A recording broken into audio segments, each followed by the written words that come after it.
Let's skip the final words. I want to get to Juan Williams right now with a reaction now to the breaking news about the results of this independent board looking into his firing, and the news now that this Vivian Schiller, that this Vivian Schiller is going to lose her bonus, but that Ellen Weiss has apparently lost her job, or at least is now resigning in the wake of how she handled Juan's termination. Juan, your reaction to the news?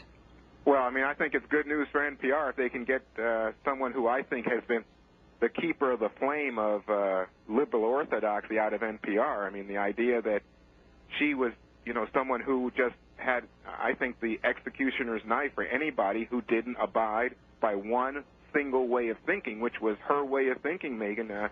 And I think she represented a very ingrown, incestuous culture in that institution that's not open to not only different ways of thinking, but angry at the fact that I would even talk or be on Fox, angry at the fact that people have different perspectives and that a conservative perspective might emerge either on Fox or on NPR.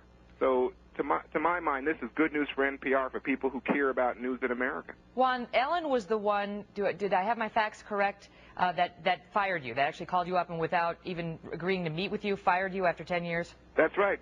Essentially called me a bigot for saying that I feared and felt when I am in airports and about to get on a plane and see people who are dressed in Muslim garb, a moment of anxiety about that presence, that statement, she said, was evidence of bigotry, that she felt that it was no longer any place for me because I had crossed the lines of her journalistic standards. I think what I crossed was her politically correct red line in the sand, and when I said to her, we can talk about this, have you heard the whole interview? Have you heard the whole interview with Bill O'Reilly? She said she didn't need to hear anything else, review anything else. She said that there was nothing that I could say to her face-to-face that would change her mind. And what about your reaction, Juan, to this, to Vivian Schiller, the one who suggested you needed a psychiatrist, to her staying on and the board expressing its confidence in her? Well, that's up to them, and I had nothing to do with that investigation, Megyn, because I felt like I didn't know if they were going to further defame me in order to justify their actions. I didn't have anybody representing me at the table, as you can appreciate as a lawyer, and I felt, you know what, better for me to keep my distance. I'm free to comment on what has happened now, but they've made their decision. They can live with it.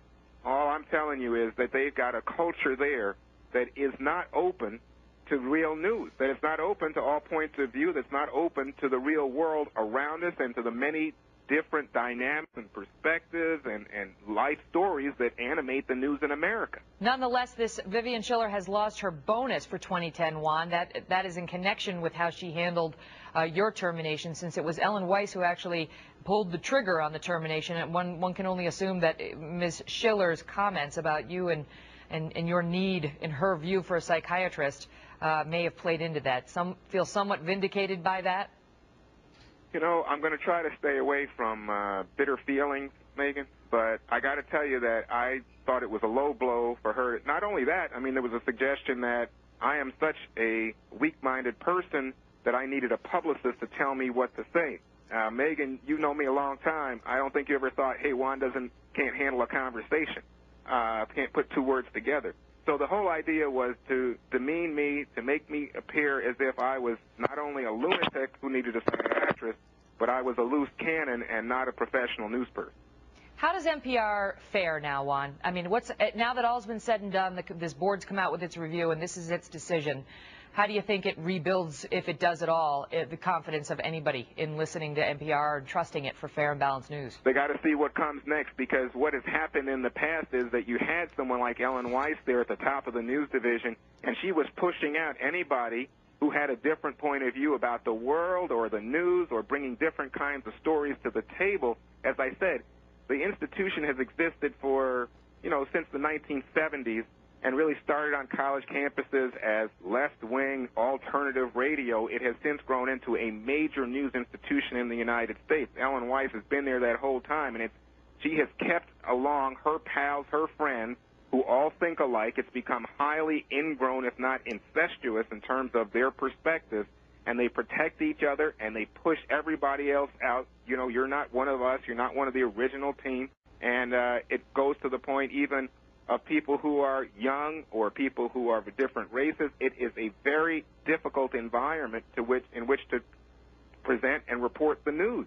So the question is, do they simply go back and get someone else who also is part of that culture, or do they finally start to break out and acknowledge that, you know what, we have responsibilities to the wider world. We can't pretend that we are somehow special, that government funding through the member stations is going to protect us from what the world thinks and what the world views us to be. Vivian Schiller says that that right now they will have a person named Margaret Lowe Smith who will step in temporarily as Ellen's replacement as they search for a more permanent person to take the place of Ellen. In her email, in Vivian Schiller's email, she is very complimentary of Ellen Weiss, saying Ellen is the one who notified her she'd be leaving the position, talking about her meaningful contributions. She's grateful to her, and on it goes. You know, one has to wonder what kind of statement NPR is trying to make here. They've allowed her to resign. They've sounded you know, the alarm in her defense somewhat by saying what a professional and person of integrity she is. And you know, I can't Juan, help but say, Megan, it's quite a contrast to the way they treated me. But you know what? I mean, if they want to be Pravda, if they want to be, you know, issue propaganda and like that, fine. But I think everybody knows the real story here, and the real story is that you can't go around, you know, treating people like trash and pretending that anybody who has a different point of view is illegitimate. And we will leave it at that. Juan Williams landing on his feet at Fox News Channel, the actual home for Fair and Balanced News.